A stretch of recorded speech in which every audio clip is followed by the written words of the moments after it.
টাটাগুলো tiffin খেয়ে নেবে কিন্তু সব, ঠিক আছে?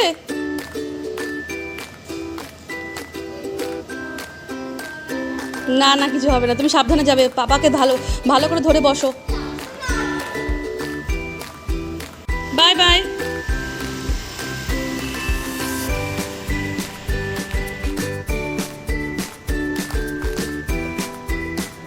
টাটা।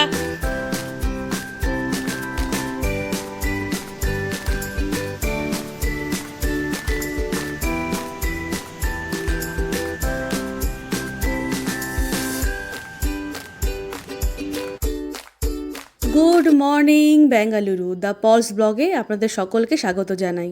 আশা করি সবাই খুব ভালো আছেন, আমরাও কিন্তু বেশ আছি। সকালবেলা তাড়াতাড়ি করে এসে গেছি রান্নাঘরে, এখন বাজে ঘড়ির কাঁটায় সকাল 10:30। তো এসেই আগে ডালটা নিয়ে নিচ্ছি, কেন কি যেটা রান্না করব আমি তাড়াতাড়ি করে আগে সেটা সবার আগে গুছিয়ে নিই, তাহলে আমার ভীষণ সুবিধা হয়, সব কিছু হাতের সামনে পাওয়াও যায় আর এদিক ওদিক কোনো কিছু খুঁজতে হয় না। তো ডাল নেওয়ার পরে ডালের সাথে হবে আরও কয়েকটা রান্না, ভাজা, মাছ, এইসবই করব। রান্নাবান্না করার শেষে কাজও আছে অনেক কিছু। রান্না শেষ হয়ে গেলে গাছগুলোকে একটু পরিষ্কার করতে হবে, যে গাছগুলো নিয়ে এসেছিলাম, জামা কাপড় যেগুলো কিনেছিলাম সেগুলো একটু গুছিয়ে রাখতে হবে। সাথে গুলুর আবার পরীক্ষা, তার জন্য আবার বই নিয়ে বসতে হবে। গুলু আর গুলুর পাপা দুজনেই চলে গেছে যে যার কাজে। তো ওরা চলে যাওয়ার পরে রান্না শুরু করেছি। সকালে টিফিনটা খেয়ে নিয়েছি আগে, তার আগেই আজকে রান্না হবে বরবটি ভাজা আর ডাল। এখানে মুসুর ডাল আর মুগ ডাল দুটো আমি একসাথে নিয়েছি, দুটো একসাথে রান্না করলে অনেক বেশি ভালো লাগে শুধু মুসুর ডাল রান্না করার থেকে। আর তার সাথে রান্না হবে আজকে, দাঁড়ান দেখাই, পমফ্রেট মাছ। এই যে এবার বলেছি গুলুর পাপাকে যে মাছগুলো এবার একটু ছোট ছোট সাইজের আনবে, কেননা এই মাছটা যদি অর্ধেক করে কেটে রান্না করি তাহলে না সেই মজাটা আসে না গোটা মাছ খাওয়ার। তো বলেছি ছোট ছোট আনবে, যাতে করে কড়াইতে ভাজতে সুবিধা হয়, রান্না করতেও সুবিধা হয়। নাহলে একটা গোটা মাছ ভাজতে মানে পুরো একটা কড়াই লাগে।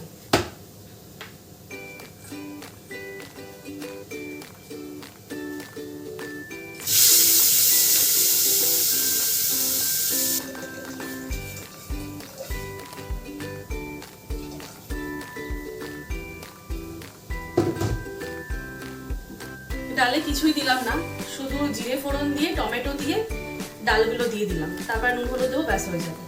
আর কিছু দরকার নেই, প্লেন ডাল খেতেই ভালোবাসে। আর এদিকে হচ্ছে বরবটি ভাজা। তো আজকে আর বেশি কিছু রান্না করব না, বরবটি ভাজা, ডাল আর এই মাছ ঝাল করব সর্ষে বাটা দিয়ে, ব্যাস হয়ে যাবে। কালকে সোমবার ছিল, কালকে অনেক রান্না বান্না আছে, নিরামিষ রান্না, তো সেগুলো থাকবে। যতই কম রান্না করি, দুজন মানুষের জন্য রান্না করলে না মানে কিছু না কিছু থেকেই যায় প্রত্যেক দিন।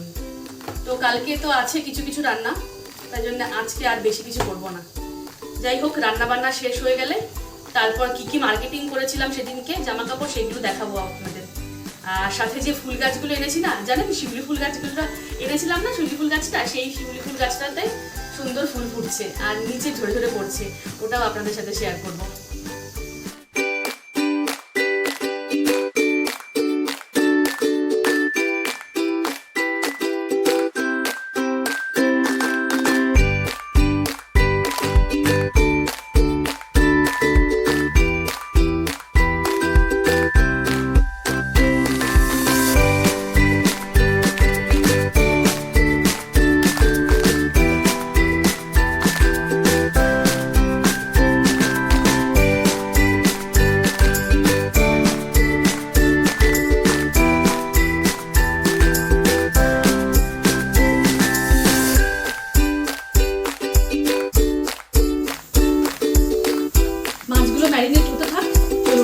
যে গাছগুলো এনেছিলাম সেই গাছগুলো একবার দেখিয়ে নিয়ে আসি, কোথায় কোথায় কোনটা রেখেছি।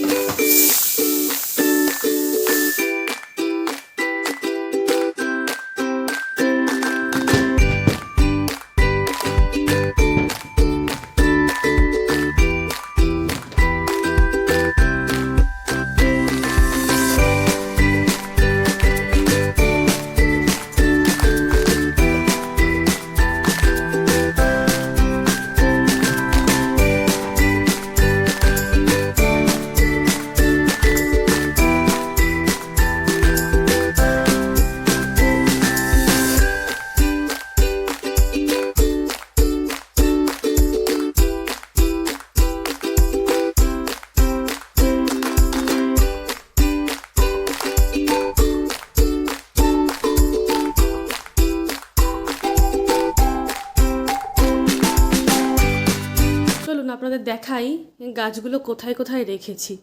এই যে বড় যে এই জিজি প্ল্যান্টটা এনেছিলাম, এটাকে এইভাবে এখানে নিচে রেখেছি।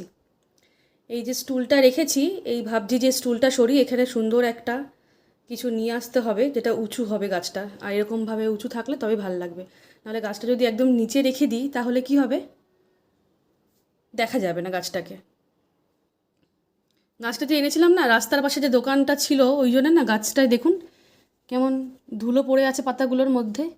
তো এই একটা বড় কাজ, সব গাছের পাতাগুলোকে এরকমভাবে আস্তে আস্তে একটা একটা করে সব ওয়াইপ করতে হবে, তা নাহলে এই সব পরিষ্কার হবে না আর সবুজ লাগবে না দেখতে, কেমন যেন ধুলো পড়ে সাদা সাদা হয়ে আছে। আর রেখেছি কিছু গাছ বালকনিতে। চলুন বালকনিটা গিয়ে দেখাই বালকনিতে কোথায় রেখেছি গাছগুলো। আবার বৃষ্টি আসছে, কেমন যেন অন্ধকার অন্ধকার হয়ে গেছে। এই যে শিউলি ফুল গাছটাকে এখানে রেখেছি, এই দেখুন শিউলি ফুল ফুটে পড়েছে নিচে। এখানে একটা পড়েছে, কালকেও দুটো তিনটে তুলেছিলাম, তুলে ঠাকুরের পায়ে দিয়েছি। এই যে এই যে কুড়িগুলো দেখছেন, এই পাতার তলায় এই একটা, এটা মনে হয় আজকে রাত্রিরে ফুটবে। আর এই একটা ওই দিকে আছে আবার। আর যে বড় গাছটা এনেছিলাম সেটাকে এই কোণাটায় রেখেছি, মানে ব্যালকনির থেকে বেরিয়ে একদম এই পাশের কোণাটায়। এটাকে একটু ছায়ায় রাখতে হয়, ঘরের মধ্যে রাখতে পারলেই ভালো। তো ঘরের মধ্যে সেরকম জায়গা হচ্ছে না, গাছটা বেশি বড় আর এটার পটটাও অনেক বড়। তো ভাবলাম এই কোণাটায় রাখি, যখন ওই লতা পাতার মতো বেরোবে সেটাকে আমি এইভাবে পাইপটার সাথে তুলে দেবো।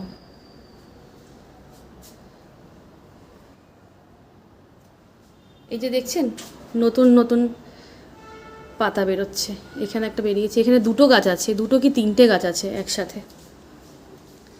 বাকি গাছগুলো তো ছিলই আগে থেকে। টগর ফুলও ফোটে, কালকেও টগর ফুল নিয়ে ঠাকুরকে দিয়েছি। অনেকগুলো কুড়িও আছে টগর ফুলে, আবার ফুটবে। আজকে মনে হয় আর ফুটবে না, কালকে আবার দিতে পারবো। আর দেখুন আকাশটা মেঘে ভরে গেছে, এক্ষুনি বৃষ্টি আসবে। আস্তে আস্তে ফ্ল্যাটে মানুষজন আসা শুরু হয়ে গেছে, মোটামুটি প্রায় ভরেই গেছে নিচে ওপরে। আমাদের নিচেটা না এরকম একটা বড় ছাদ, যারা একদম গ্রাউন্ড ফ্লোরে থাকবে তাদের জন্য এটা অ্যাক্সেস থাকবে। এই যে পাশটা এরকম, এই ফ্ল্যাটটা বিক্রি হয়েছিল না, তো এটাও বিক্রি হয়ে গেল। পরশুদিনকে, হ্যাঁ পরশুদিনকে না তার আগের দিনকে দেখেছিলাম এই ফ্ল্যাটে কেউ এসেছিল ইন্টেরিয়ার করানোর জন্যে। এরকম ছাদটা অ্যাক্সেস হবে, যাওয়া যাবে। যাই, বৃষ্টি আসছে, তার আগে স্নান করে পুজোটা দিয়ে নিই, তারপর পরে না হয় আপনাদের সাথে কথা বলবো। কাজ তো প্রচুর আছে, কাজ তো শেষ হবে না। গুলুকে স্কুলে আনতে যেতে হবে, আবার স্কুল থেকে বাড়ি আসার পরে তার খাওয়া দাওয়া, তাকে আবার বই পড়ানো, পরীক্ষা শুরু হবে, অনেক কাজ।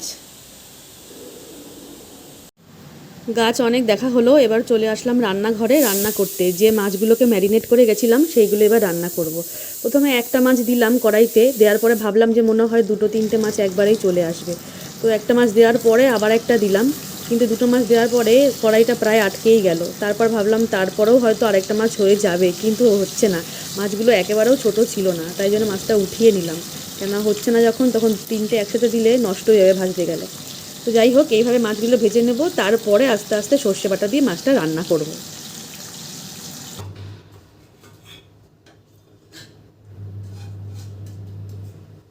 মাছগুলো সব ভেজে নিয়েছি, তারপর গ্যাসটা অফ করে দিয়েছি, 2 মিনিট ঠান্ডা হতে দিলাম কড়াইটা। তারপরে জল দেবো একটু, তারপরে সর্ষে পাউডার যে বাটাটা বেটেছি সেটা দেবো। তাহলে কি হবে, জলটা আগে দিলে কড়াইটা না অনেক সময় গরম থাকলে সর্ষে পাউডার বা সর্ষে বাটা যদি আগে দিয়ে দিই গরম কড়াইয়ের মধ্যে, তাহলে মানে তেতো হয়ে যায় সর্ষে বাটা দিয়ে কোনো কিছু রান্না করলে। তো সেই জন্য আমি আগে কি করি, জলটা আগে দিই, তারপর সর্ষে বাটাটা দিই, তাহলে আর তেতো হওয়ার কোনো চান্সই থাকে না।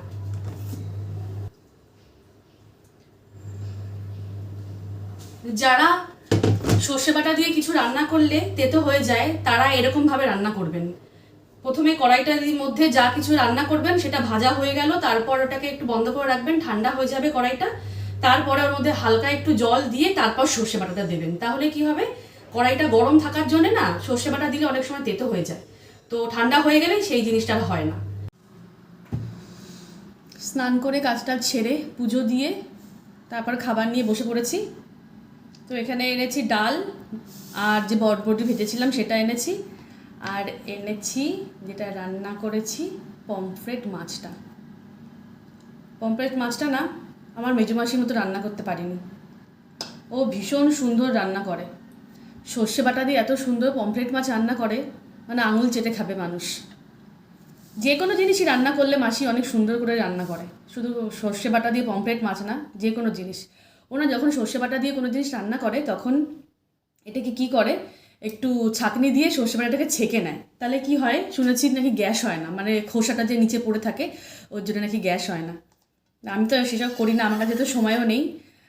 মিক্সিতে পেস্ট করলাম আর ঢেলে দিলাম, ব্যাস হয়ে গেল। গুলু ঘুমিয়ে পড়েছে স্কুল থেকে এসে, ওর সাথে সাথে আমিও একটু ঘুমিয়ে পড়েছিলাম। তারপরে উঠে সন্ধে দিলাম, পুজো করলাম। আজকে তো বিশ্বকর্মা পুজো ছিল, বাড়িতে তো সেরকমভাবে বিশ্বকর্মা পুজো হয় না, বাবার বাড়িতে বিশ্বকর্মা পুজো হয়। এখানে শুধু গাড়িটাকে একটু পুজো দিয়ে দিয়েছি, আর ব্যাস এতটুকুই, ঘরে একটু পুজো দিয়েছি। তো যেই জামা কাপড়গুলো কিনেছিলাম সেগুলো বলেছিলাম দেখাবো। তো জামা কাপড় কিনেছি, আগেও যেগুলো কিনেছি সেগুলো তো আগের ভিডিওতে আপনারা দেখেছেনই। তো সেদিনকে যে কিনলাম এটা গুলুর পাপার জামা, মানে এটা পাঞ্জাবি, একদম লালচে মেরুন কালারের, অনেক সুন্দর লাগবে পরলে ওকে। এই একটা কিনেছি, এগুলো আমি কিনে দিয়েছি গুলোর পাপাকে। আর এই একটা জিন্স ওর আগেও কিনেছে, সেগুলো তো রয়েছে। সেদিনকে যেটা কিনলাম সেটা এটা। আর তার সাথে আমি কিনেছি ঘরে পরার জন্য একটা কুর্তি, এরকম একটা ডিজাইনে, পুরোপুরি আর খুললাম না। এই একটা টপ, ফুল স্লিভস, ভীষণ সফট। এটা দেখে আর না নিয়ে মানে আসতে পারলাম না, না নিয়ে। অনেক সুন্দর ব্ল্যাক কালারের জিনিস আমার জানি না কেন ভালো লাগে এত। আর এই একটা কুর্তি, কোন দিকে গেল, এই যে বোঝা যাচ্ছে মাঝখানটা এরকম লাল আর সাদা কালার সাইডটা।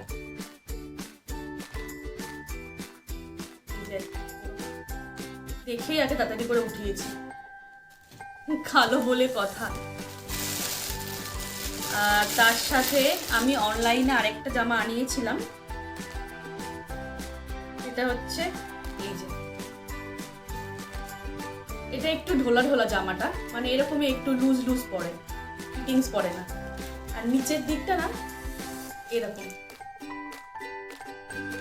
নিচের দিকে ঘেরটা একটু বেশি, যেমন ফ্রকের ঘের হয় সেরকম টাইপের। এটার সাথে প্যান্টও আছে, নর্মাল প্যান্ট যেমন হয়, একটু প্লাজো টাইপের প্যান্ট। আর এটা আমাকে গুলুর পাপা কিনে দিয়েছে সেদিনকে, যেদিন প্যান্টালুন্সে গেলাম সেদিনকে। এই যে এটা এরকম, মানে প্যান্টটা দেখুন পুরো স্কার্ট একটা মনে হচ্ছে, অনেক বড়, অনেক চওড়া। আর তার সাথে একটা ওড়না আছে, এই যে একটা ওড়না। আর এটা হচ্ছে জামাটা একটু শর্ট, মানে ওই হাঁটু পর্যন্ত, কি হাঁটুর ওপরে পর্যন্ত একটু পরেছিলাম, একবার পরে দেখে নিয়ে এসেছি। গলাটা হচ্ছে এরকম ভি নেক, গলাটা এরকম ভি নেক, হালকা লাইট কালারের একটু গ্রিন, মানে একটু শ্যাওলা টাইপের, ঠিক না ওই গ্রিন কালারই, ঠিক জানি না কি কালার, এটা কি গ্রিন এরকম। আর নিচেটা এরকম কাজ করা, অনেক পছন্দ হয়েছে এটা আমার। গুলুর পাপাও বললো নিয়ে নাও, তোমাকে ভালো লাগছে বললে। এটা হাতাটা এরকম, হাতাটায় পুরো কাজ করা। তো তো এই হলো মার্কেটিং আমাদের হয়েছে। গুরুর জামা প্যান্ট তো আগেই দেখিয়েছি, আরও অনেক আছে, আর কত দেখাবো। যাই হোক, মানে ওর যে জুতোটা এনেছিল সেদিনকে ভিডিওতে আপনারা দেখেছেনই, জুতোটা আর বের করলাম না, জুতোটা বক্স ভরে রেখে দিয়েছি। আজকের ভিডিওটা এই পর্যন্তই শেষ করলাম। আপনারা সবাই খুব ভালো থাকবেন এবং অন্যকেও ভালো রাখবেন। যদি আমার ভিডিওটি ভালো লেগে থাকে অবশ্যই লাইক, কমেন্ট, শেয়ার করবেন। কমেন্ট করে জানাবেন যে আমার ব্লগগুলো আপনাদের কেমন লাগছে।